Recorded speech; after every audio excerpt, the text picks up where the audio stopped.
We are CineMatch Group 88.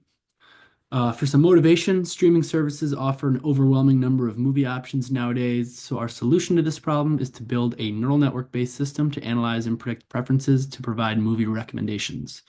Our data source is the Movie Lens 20 million set from Kaggle, which has 20 million ratings from 138,000 different users. Some inputs and outputs to the model. We input the user movie ratings from the Kaggle dataset. And for training, the model receives this data in the form of triplets. So each triplet contains a user ID, a positive movie, which is a movie that the user has rated positively, and a negative movie, which is a randomly sampled movie that the user has not seen yet. And the output is the score difference. So the model outputs a score for the positive and negative movie for each user, and these scores are used to compute a pairwise ranking loss. So we're using Bayesian personalized ranking, which is a recommendation algorithm that ranks items instead of predicting actual ratings. So this focuses on getting the order right and not getting the exact scores right. It learns from triplets, which is, like I said, the user, the positive item, the negative item, and it optimized the model so the positive items, which we're counting as seen movies, are ranked higher than the negative ones, which we're counting as unseen movies. We're counting the positive items as the seen movies because people tend to watch the movies that they actually like and don't watch the ones that they won't like. So this is more biased towards the most popular movies, but as you can see from this EDA, that's not necessarily a bad thing. Like I said, most people watch movies that they'll actually like, and that's why the average movie rating is well above 3.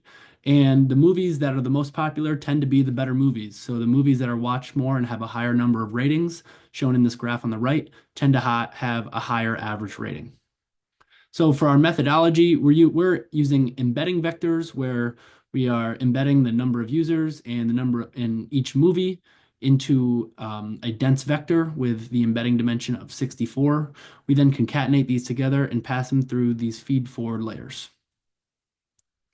Some model optimization steps. We are embedding, we are normalizing our embeddings during initialization. This way we'll prevent any exploding gradients. And we're also using ReLU to learn complex nonlinear relationships.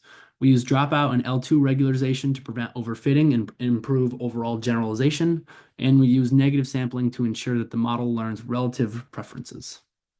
For our evaluation, this is how we're setting up our data. We set aside validation and test data sets during training. And for each user in each of these data sets, we only consider the users with more than 30 movies rated and less than 300 movies rated. This is because we don't want it to be too easy to predict their ratings if they have less than 30 movies rated, and we don't want it to be too hard if they have more than 300 movies rated. We then randomly split their movies in half, and we use one half as the input, which is what the user has seen, and we use the other half for evaluation. One of our evaluation metrics is hit rate at K. So this measures how often a held out movie appears in the top K recommendations. So in this code, we use hit at 10. And if at least one held out movie appears in the top 10 predictions, it counts it as a hit. And our measured hit rate at 10 was about 29%. Another evaluation metric was precision at K, which is pretty similar to hit rate, except it's a little bit more informative and a little bit more sensitive. This measures the proportion of correct recommendations. So if I made 10 recommendations and 3 of them were actually in the top 10, that'd be 30% precision. Some papers define it differently, but we're considering a correct recommendation anything inside the top 10 and not necessarily ranked number 2.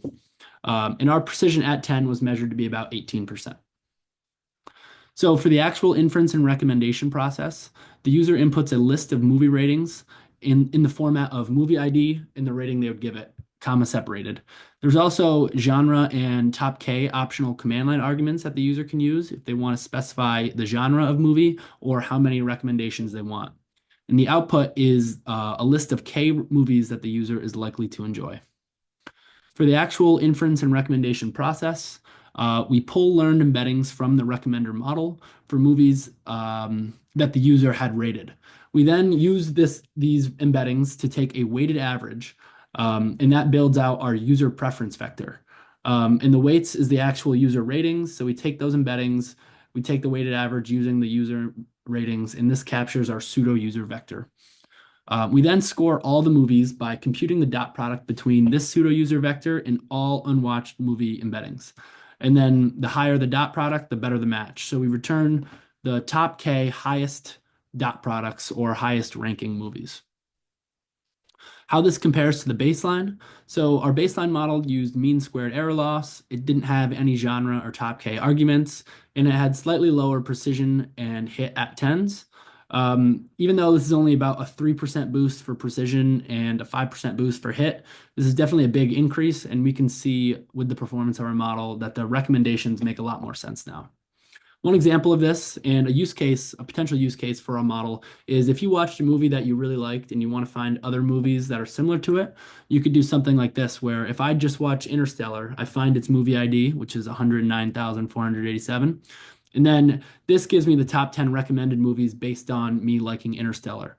So it doesn't know anything about the actors or the producers, but as you can tell, there are a lot of Christopher Nolan films and Leonardo DiCaprio films that are recommended. So it kind of picks up on those trends. And here are my references.